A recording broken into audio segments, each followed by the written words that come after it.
when Jeremy Lin got a chance to play, no one knew who he was. Each game you get like a scouting report of the team and all the players, and there was no scouting report for Jeremy Lin. We had a couple guys injured, so we had to do a plug and play. And so he took advantage of it. And so for those 2 games I missed, he was scoring like 30 points, 35 points. That's crazy though. And then it really hit when he played the Lakers against Kobe, and he had 35 or something like that against Kobe. Coach, I don't know who that is. It was like, what the hell's going on? And I'm in Florida. I'm at the crib, and I'm watching the games. I'm like, what? So when I get back to New York, I'm seeing the whole city is in an uproar. I'm like, man, what's going on, man? I haven't seen so many Jeremy Lin jerseys. I'm like, and every game it was like the crowd was going crazy, and insanity happened. And then from that point on, he kept the wave going. Game winner in Toronto. Seven left. That was back to back too. That was back to back. That was a back to back. What you mean clear out, man? You better think.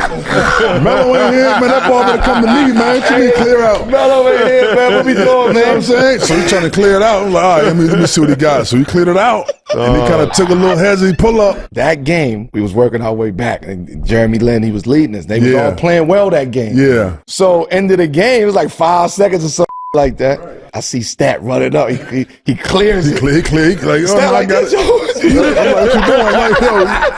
And we down, we like, no, he's not going to shoot that. He's not going to shoot that. So he shot it. Oh, and he hit it. Then we go to like Toronto and shit, and then he got the ball in his hand. Yeah. The last second. Like, you was at that game? I was an accountant. It was the sickest shit I've ever seen in my life, yo. It was the sickest shit I've seen in my life because I'd never seen somebody go from damn near not about to make the team to the most famous person in the world, bro.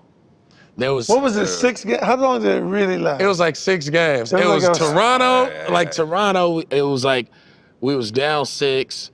And then he hit, like we hit all these big shots. The game winner. And then he hit the game winner. Then came back, and I remember I saw Kobe the night before. I was like, Kobe, do not let this happen, bro. I was like,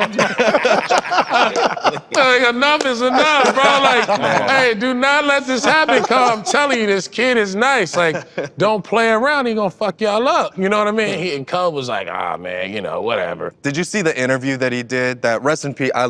He's my absolute hero. My guy, man. But that interview where he's like, they're like, are you gonna guard Jeremy Lin? And he's like, pfft.